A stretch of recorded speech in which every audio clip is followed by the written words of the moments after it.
मोहल्ला, colony, society, हर जगह आपने मुझे 80% अपने फेफड़ों में जगह दी है और 20% दूसरे अंगों में मेरे जवानों को कर दिया है। 2 सप्ताह से खांसी हो रही होती है। अरे भाई, आप चेकअप ही नहीं करवाते हो। बलगम के साथ खून आता है, चेकअप नहीं करवाते।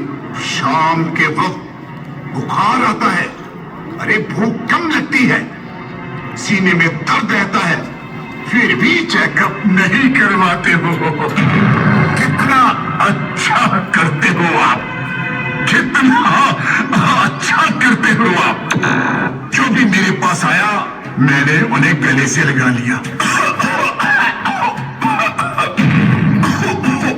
आओ मेरे बच्चे, आओ मेरे गले लग जाओ और बहुत जल्दी मेरा राज होगा, राज होगा।